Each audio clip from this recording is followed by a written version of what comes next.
Hello guys and welcome back to my channel. Today in this video I'm going to review the SJ-RG01 budget-friendly FPV goggles from Hobbymate. In this video I'm going to go through its features, compare its DVR side by side with my FetShark and SkyZone SKY03 goggles, and also I have a small surprise for you in the end of this video. The main features of these goggles that they have a built-in diversity receiver, built-in DVR, wide power input which is between 6 to 28 volts. You can adjust the IPD between 58 to 63 millimeters, and finally it features two independent display systems with a resolution of 960 by 240. One of their best features that everything goes for about $80 before applying the 20% coupon, which I'm going to include in the description. So except the resolution, everything sounds pretty promising so far. So let's start by opening the box and see everything we're getting inside. Inside the box we're getting the FPV goggles, the user's manual, a micro JST adapter, AV cable adapter, two RPSMA linear antennas, and a sticky foam for the nose area. These goggles looks like VR goggles that have been converted to FPV goggles. Their size is between the EV100 and the standard box style FPV goggles like the VRD2. They're a bit heavier than the EV100, so they weigh 313.7 grams, whereas the EV100 goggles weigh 216.5 grams, but even though they're heavier, the weight is being distributed over your face pretty well, so they are actually pretty comfortable to use. Let's go over the features of the goggles. On the top we can find two RPSMA antenna connectors. On the right we can find the power button, mode selection, search button, band and channel buttons, and on the bottom we can find the IPD adjustment. On the left we can find the micro SD cards. It supports up to 32 gigabytes micro SD card, a micro USB connector that will enable you to extract the data from the micro SD card, and on the right we can find the AV in or out port, the audio out, and the DC in, and the working voltage is pretty wide. You can use batteries between 6 to 28 volts. But even though it has a DC in, it still comes with a battery. The included battery is a 1500 mAh 1S battery, and according to the specifications, it should last you for about an hour of usage time. In addition, in order to charge it, you don't have to take it off and charge it externally. You can just charge it through the DC in connector. Turning on the goggles is done by long pressing the power button until the screen is going to be turned on. And then the power button double acts also as the menu button. After you press it again, you can see that now we can see the menu. You can adjust the contrast, saturation, the hue, the timeout of the OSD. You can choose whether you want to record audio or not, format the SD card, and load the default settings. In order to toggle between the options, just press the band or channel buttons, and then it will go up and down. If you wish to change a setting, press the search button, and then you can adjust it again using the same channel and band buttons. So it goes like that, and if you want to save the setting, press the search button again, and these settings are going to be saved. In order to exit the menu, just short press the power button again.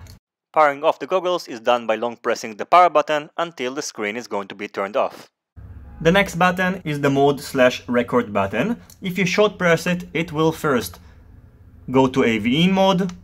After that it will go to DVR playback mode, and if you short press it again, now it's back to RF mode. If you wish to record a DVR, of course, after inserting a micro SD card, you will have to long press the mode button until the timer is going to start counting, and if you want to stop the recording procedure, just long press this button again, and now the recording has been stopped. Now let's go to the DVR mode. You can see that now we can play the video. If you want to play the video, press the search button. Now this video is being played. If you want to stop it, press the search button again. And if you wish to delete this video, press the menu button. In order to confirm the deletion, press the search button, and this file is going to be deleted.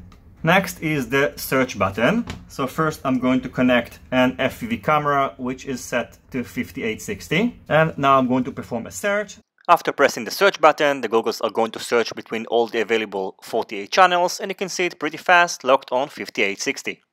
Now even though it states that these goggles are using two separate screens, I suspect that it's only one single screen and the lens just split it in half, just like the standard VR goggles. So later in this video I'm going to disassemble the goggles to see what kind of screen this FPV goggle is using.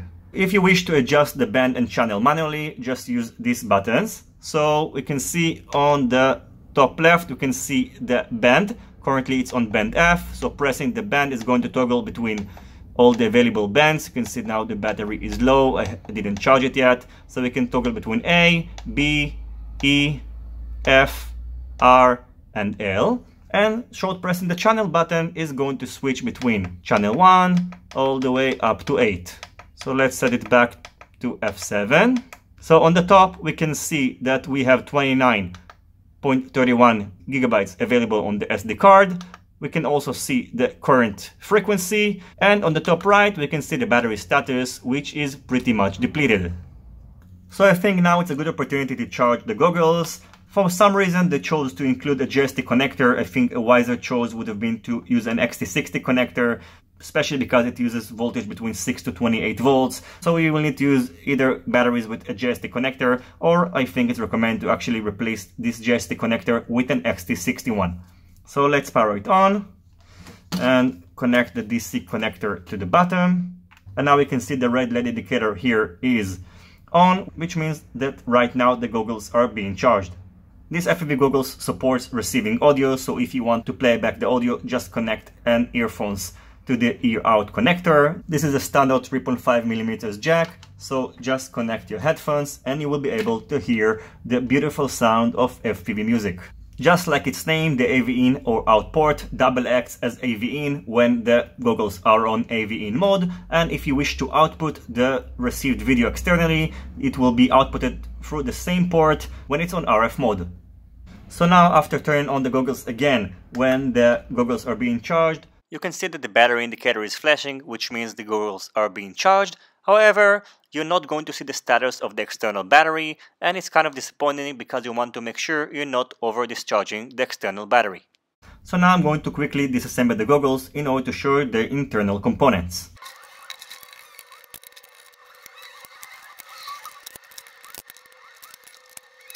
So actually I was wrong. I'm pretty surprised. I thought it's just a single screen, but it's not the case. You can see that each eye gets its own screen, so it's pretty cool.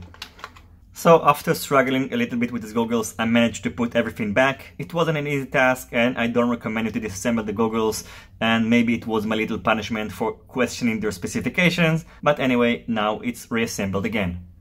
The next thing I've done is to mount the TX05 camera on my Bugs 2 quadcopter. The camera was set to 25 millivolts, and I compared the DVR side by side with my FatShark goggles, which are using the Trudy receiver, and also the new Skyzone goggles. In my test, I used the same cloverleaf antenna, and also the Skyzone and these goggles use the same pitch antenna. My FatShark module used a different linear antenna because I only had two identical antennas from Relay CC. So as I told you in the beginning of the video, I have a small surprise for you. So after the DVR comparison, I'm going to announce the winner of the CNHL giveaway, and in addition, I'm going to announce a new giveaway. So enjoy the rest of this video, and I'll see you in a bit also to give you my conclusion of these goggles.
Overall, I think that the DVR comparison pretty much speaks for itself. You could see that the DVR that was recorded with these goggles was better than the Skyzone DVR and was pretty much at par with the video that was recorded on my FetShark goggles, which is kind of surprising because these goggles cost almost as much as my FetShark 3D receiver itself. In addition, these goggles were pretty comfortable to use. Even though they are heavier than the EV100, I think they are more comfortable and you can wear them for 10 minutes of flight time without having any issues.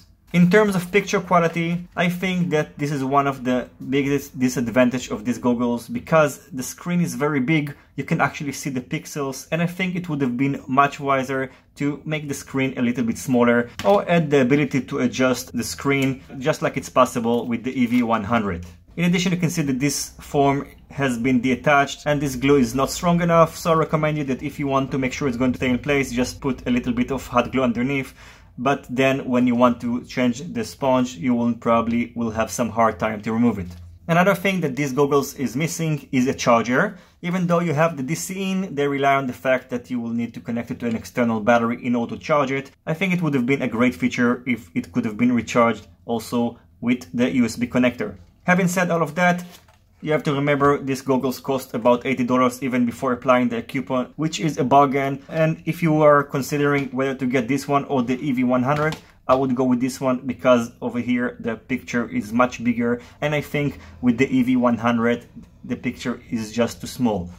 Maybe the EV200D is going to change the case, but it's going to be a much more expensive goggles than this one. Overall, I do think it gives you a great value for money. And definitely you should consider these goggles if you're looking for a first pair of FPV goggles and your budget is limited, or for a second pair of goggles for an FPV rider. Am I going to replace my FetShark goggles with this one? Absolutely not. But if I was a beginner and I was looking for my first pair, I would have definitely considered this one as an option. Now, if you stayed that long, I think it's time to reveal the giveaway, and one of you is actually going to get one of this pair. I want to thank Hobbymate for sponsoring this giveaway. They just launched their new website and they asked me if I would like to give away one of these goggles in my channel, and of course I said yes. So all you have to do is just to comment down below which goggles you're currently using, and if you don't have a pair of goggles, just write down which goggles you're considering right now to buy as your first FPV goggles. I'm going to announce the winner in one of my next videos, so stay tuned. And the next thing I'm going to do is to announce the winner of the CNHL LiPo battery. The giveaway was broadcasted earlier today on my Facebook page, so if you want, you can also click the link down below and go to my Facebook page and watch the entire giveaway. So now I'm only going to show a recap and also announce the winner. So here is the recap of the giveaway. What I've done is combined the list of participants from both YouTube and Facebook. Then I just got a random 5 participants. And finally, I got a random number between 1 to 5 in order to generate the winner. Unfortunately, the next winner who participated in the Facebook giveaway did not follow the rules of tagging 2 Facebook friends, so I had to do this draw again. So I just got another random person from the list, and the big winner of the CNHL LiPos giveaway is Jonathan B. Ott. So congratulations, Jonathan, you just got yourself 5 1500 mAh 4S LiPo batteries from CNHL. Again, I would like to thank CNHL for sponsoring this giveaway and to thank Hobbymate for sponsoring the new one. As always, I thank you for watching my video. I hope you enjoyed it and you find it useful. If you have any questions about these goggles, feel free to ask it in the comment section below. Don't forget to leave a thumbs up if you like this video and to subscribe to my channel if you're not already subscribed. See you on my next videos, and goodbye.